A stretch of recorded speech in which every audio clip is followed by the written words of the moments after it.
నిత్యం గొప్పలతో పాలనా రథాన్ని నడిపి ఏపీ ముఖ్యమంత్రి చంద్రబాబు తీరుపై జపాన్ ప్రముఖుడు ఒకరు చేసిన వ్యాఖ్యలు సంచలనంగా మారటమే కాదు, తాజాగా కలకలానికి తెరతీశాయి.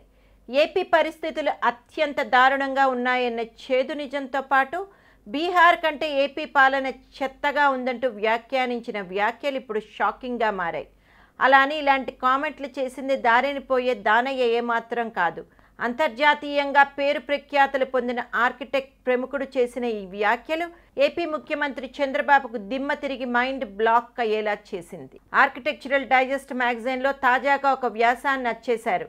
ఏపీ పరువు పోయేలా రాసిన ఈ ఆర్టికల్ రాసింది ఎవరో కాదు, జపాన్కు చెందిన ప్రముఖ ఆర్కిటెక్ట్ సంస్థ అయిన మాకీ అండ్ అసోసియేట్స్ ఫౌండర్ చైర్మన్, ప్రపంచ ప్రఖ్యాత ప్రిట్జేకర్ ప్రైజ్ విన్నర్ ఫుమిహికో మాకీ ఈ ఆర్టికల్ రాయడం గమనార్హం. అంతర్జాతీయంగా ఫేమస్ అయిన ఆర్కిటెక్చరల్ డైజెస్ట్ మ్యాగజైన్లో భారత్లో అడుగుపెట్టే 5 ఏళ్లు పూర్తయిన సందర్భంగా ప్రత్యేక కథనాన్ని రాశారు. ఇండియాలో తన అనుభవాలను వివరించిన ఆయన ఈ సందర్భంగా ఏపీ పరిస్థితులను ప్రస్తావించి తీవ్ర వ్యాఖ్యలు చేశారు. మాకీ ప్రస్తావించిన అంశాల్లో కీలకమైనవి చూస్తే, మేం భారత్లో 2011 చివరిలో అడుగుపెట్టాం.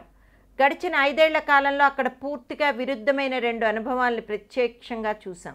అందులో ఒకటి బీహార్ కాగా మరొకటి ఏపీ.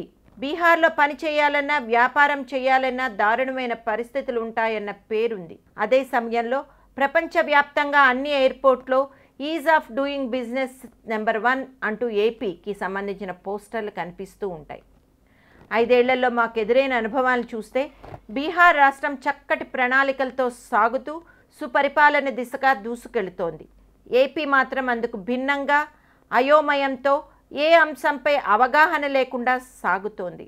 అక్కడంతా గజిబిజి వాతావరణం నెలకొంది. నిబద్ధత లేని విధానాలతో పేరు ప్రఖ్యాతులు కోల్పోయేలా ఉంది. అంతర్జాతీయ ప్రమాణాలతో బీహార్లో ఒక మ్యూజియం కట్టడానికి కాంట్రాక్ట్ సొంతం చేసుకోవటమే కాదు, దాన్ని సమయానికి పూర్తి చేశాం. ఈ నిర్మాణ సమయంలో బీహార్ ప్రభుత్వం అస్సలు జోక్యం చేసుకోలేదు. కానీ ఇందుకు భిన్నంగా ఏపీలో పరిస్థితులు ఉన్నాయి.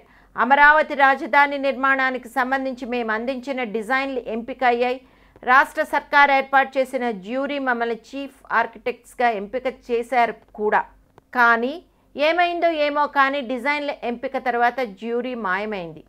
జ్యూరీ రిపోర్ట్లు బయట పెట్టలేదు సరికదా, ఇష్టానుసారంగా సొంత అభిప్రాయాన్ని సూచనలు ఇవ్వటం షురూ చేశారు. చివరికి పరిస్థితి ఎలా తయారైందంటే ముఖ్యమంత్రి అడిగిన విధంగా డిజైన్లు చేయడానికి కూడా అవకాశం ఇవ్వలేదు. ఇదిలా ఉంటే 2016 అక్టోబర్ 24న మమ్మల్ని ఎలాంటి కారణం లేకుండా తొలగిస్తున్నట్టుగా అధికారిక ఉత్తర్వులు ఇచ్చారు.